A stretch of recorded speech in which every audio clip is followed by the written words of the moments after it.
What's going on, everybody? Survive and protect. What's up to my protection specialists out there? Today, we're going to talk about survival. All right. We're going to talk about survival today.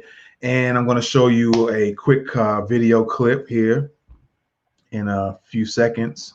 And then we're going to kind of break down this video clip and see what we can do. All right.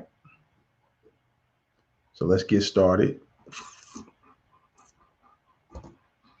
All right, this is a quick video we're going to go through real quickly and break it down for you.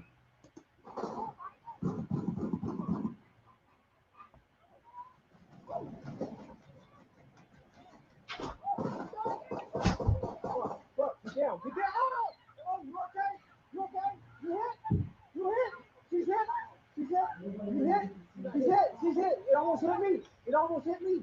Hey, call the ambulance. Hey, get her. Hey, she's hit. Stop, hit, stop. She's hit right by me. No, it's in the leg. Hold on. Tie something around her legs right here. Yes, she's shot. You got tied. You don't know me, man. She's not so bad. Hey, can you use a do-rag or something around her? Yeah, got the tourniquet on there already. The white guy. All right, so let's get this. Let me put it back real quick, and let's go over this, man. Let's go over this video real quick. We're going to talk about, again, we're talking about survival, and as you guys seen in this video, and I put it on the full screen real quick, is that there was a bunch of people in the streets. Some gunshots started going off and everybody's kind of scattering. And then you see the girl got hit in the left leg, like the left thigh in the front. And as you guys can see, she didn't fall out. She didn't just pass out. You know, she got shot, but she still was alive and kept her wits about her. All right. Whether she was realizing it or not, she kept her head on calm. All right. And they proceeded to try to help her out. Now, there's a few things I want to touch on regarding this video. So let me go ahead and put it on full screen for you guys. And then let's go over this video one more time and just kind of break down some details. All right.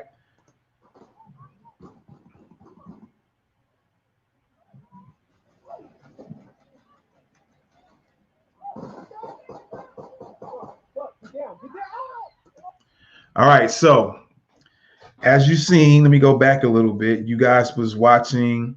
There were people, you know, gunshots going off and people were scattering around, right? And let me just touch on a few points here. All right.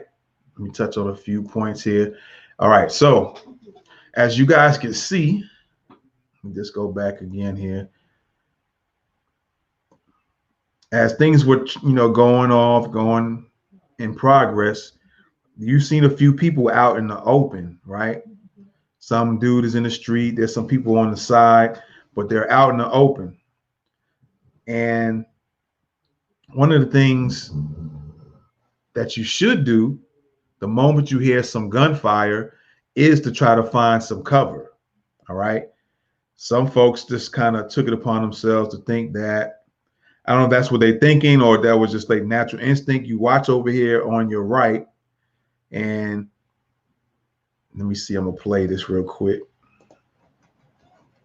All right, as you guys can see over there, let me play that back.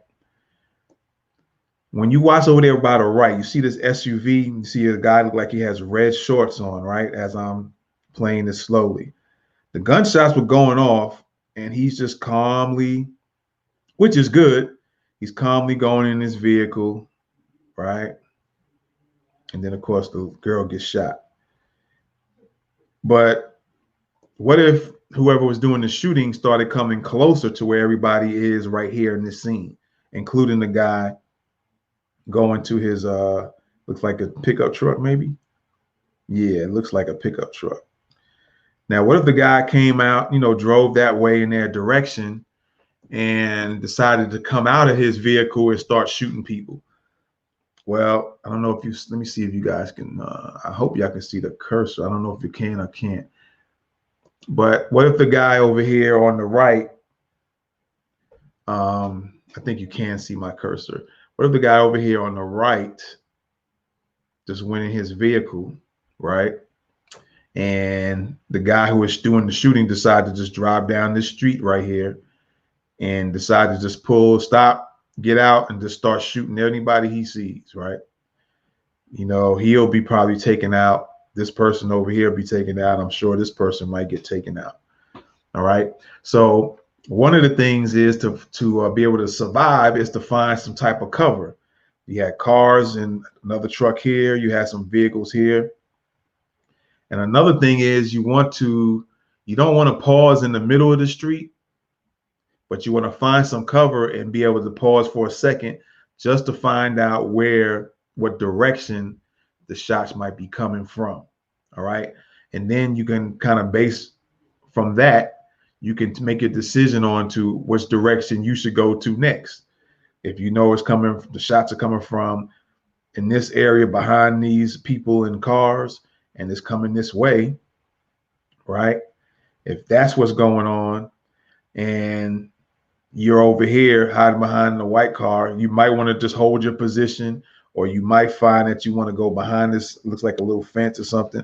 Or if there's an opening in this area, you could probably go here and maybe go behind this building, right? That's just an option there. Okay. So let me just play that again so you guys can take a look.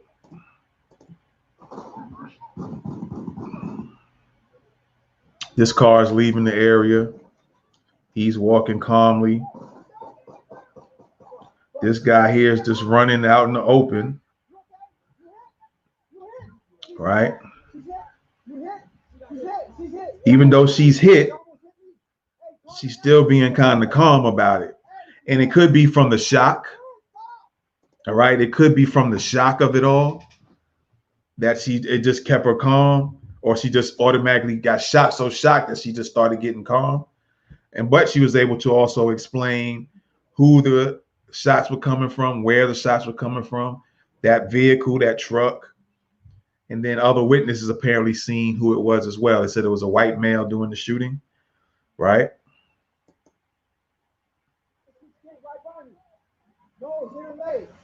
Hold on. Tie something around her legs right here. Yes, she's shot. Now it looks like she already carried either she did or somebody else was nearby. She had if I'm not mistaken, she had a backpack on. Let's just go back and make sure. Looks like she has some type of bag on. Hey, call the ambulance. Hey, get her. Hey, she's hit. Stop. She's hit right by me. Yeah, she has some type of backpack on. So either she pulled out a first aid kit from her backpack, or somebody handed it to her. So that's pretty good. And that's a smart thing to do when it comes to your survival. Maybe you should carry something with you, something small and compact. You don't have something bulky and big. It doesn't have to be because you're going on a protest or a riot, or you want to protest some situation. Even in just your natural everyday comings and goings, you might want to carry something small with you in case some danger does hit, and you can help with the first aid to yourself or for somebody else. All right.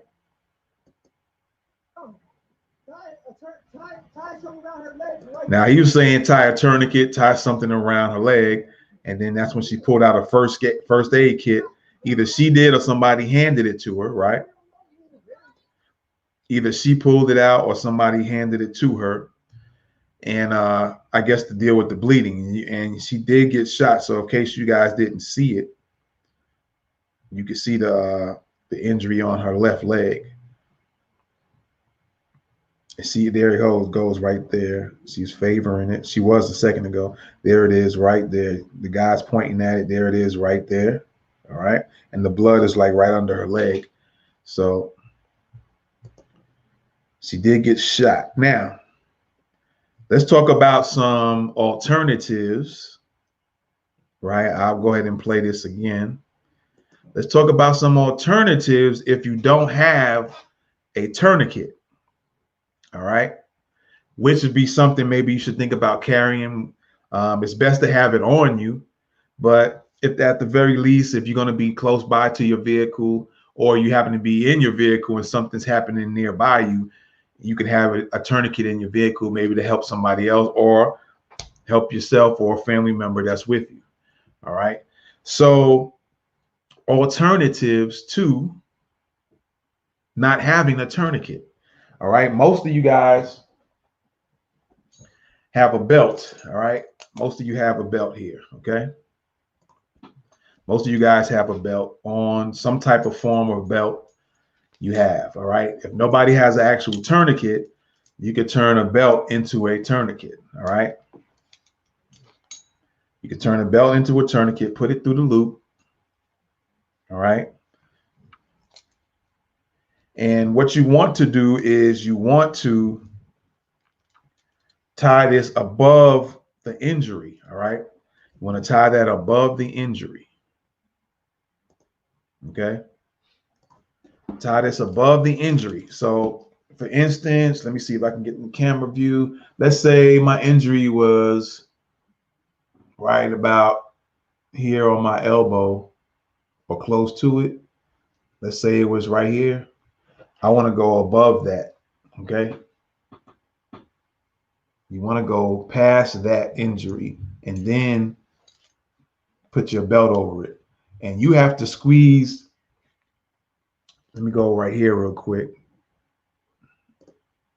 You will have to make sure that this belt is pulled in super duper tight. All right. You want to make sure it's super duper tight.